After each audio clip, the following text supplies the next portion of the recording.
প্রিয় কারারক্ষী ভাই ও বোনরা, আজকে আপনাদের জন্য আবারও নতুন গুরুত্বপূর্ণ প্রশ্ন নিয়ে হাজির হয়েছি। ইনশাল্লাহ এখন থেকে অনেকগুলো প্রশ্ন কমন থাকবে এবং যে কোনো চাকরির পরীক্ষায় আপনি কমন পাবেন।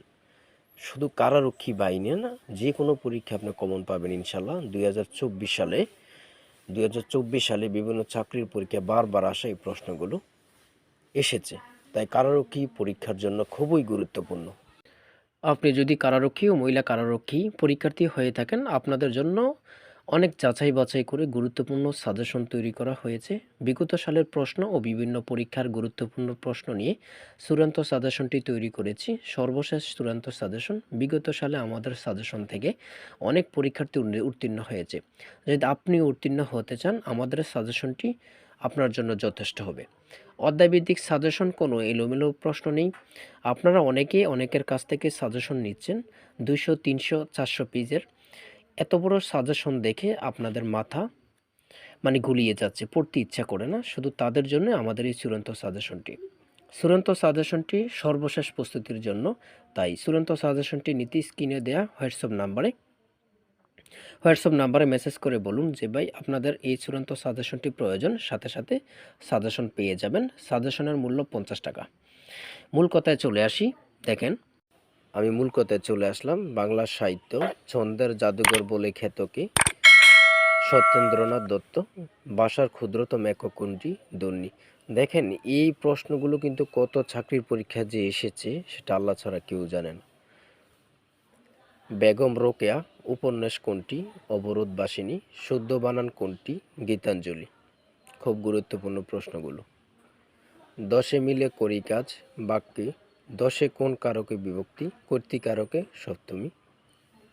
বাংলা ভাষা ও সাহিত্যের প্রাচীন চর্চাবোধ বা প্রাচীন নিদর্শন কোনটি? চর্চাবোধ। খুবই গুরুত্বপূর্ণ। কোনটি বাতাসের প্রতিশব্দ নয়? অর্ণব। বাক্যর একক কোনটি? শব্দ। অগ্র পশ্চাৎ বিবেচনা করে কাজ করে না যে? অবিমিশ্বকারী। চাঁদের হাট অর্থ কী? ছয়জন সমাগম।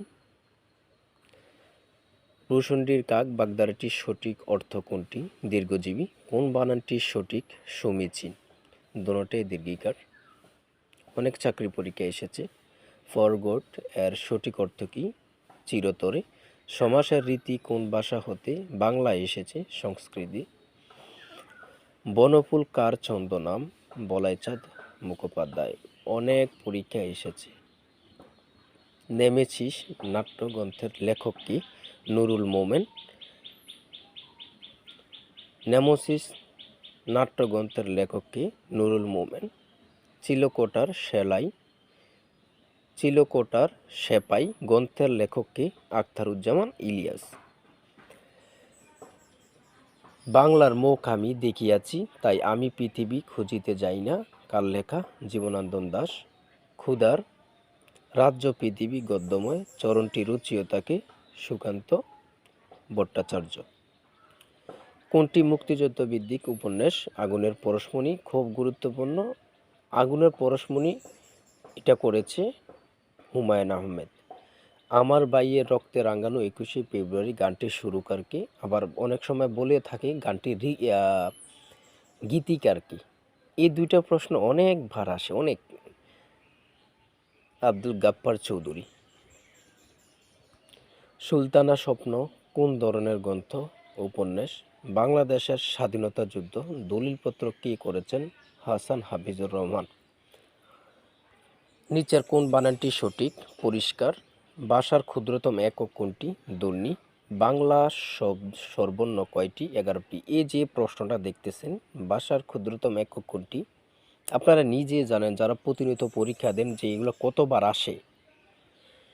আচ্ছা, যুক্তাক্ষরে কোন দুটি বর্ণ রয়েছে? দ প্লাস ধ। নিম্নের কোনটি শব্দের আগে বসে? উপসর্গ। নিচের কোনটি গুণবাচক বিশেষ্য? মধুরতা। নিচের কোন শব্দটি তৎসম শব্দ? জীবন। হিসাব শব্দটি কোন ভাষা থেকে এসেছে? আরবি। হিসাব শব্দটি কোন ভাষা থেকে এসেছে? আরবি। ক্রিয়াপদের মূল অংশকে কি বলে? ধাতু বলে, ধাতু বলে। গ্রাণ শব্দটির সন্ধি বিচ্ছেদ গ্রা প্লাস অন, গ্রাণ। সমাস ভাষাকে সংক্ষেপে বলে। কোনটি উভয়লিঙ্গ সন্তান? খুব গুরুত্বপূর্ণ, কোনটি উভয়লিঙ্গ সন্তান? কবিতা শব্দের বহুবচন কোনটি? কবিতাগুচ্ছ। কবিতা শব্দের বহুবচন হচ্ছে কবিতাগুচ্ছ। ছাদ থেকে পানি পড়ে কোন কারকে কোন বিভক্তি অপাদানে পঞ্চমী? গুরুত্বপূর্ণ অনেক। তারপর রয়েছে চর্যাপদ বাংলা ভাষার রচিত, এটি প্রথম প্রমাণ করেন কে?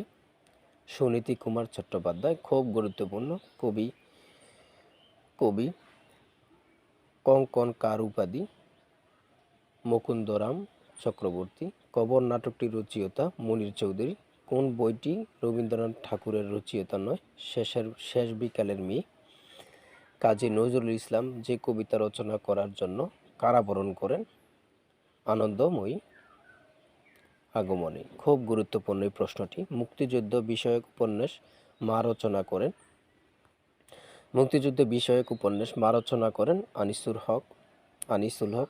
আমার দেখা নয়ছিন এর প্রকাশকাল হচ্ছে 2020, সেটা করেছে বঙ্গবন্ধু শেখ মুজিবুর রহমান। যুক্ত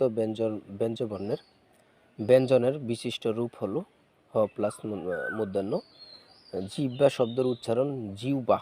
অনেক চাকরি পরীক্ষা এসেছে। 71-এর দিনগুলো রচনা করেন জাহানারা ইমাম।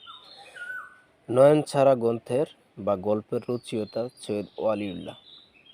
সবাই ভালো থাকবেন, সুস্থ থাকবেন, আর অবশ্যই চ্যানেলটি সাবস্ক্রাইব করে পাশে থাকবেন, লাইক কমেন্ট করবেন। আমরা প্রতিনিয়ত খুব গুরুত্বপূর্ণ প্রশ্ন দিয়ে থাকি, তাই অবশ্যই চ্যানেলটি সাবস্ক্রাইব করবেন। আল্লাহ হাফেজ।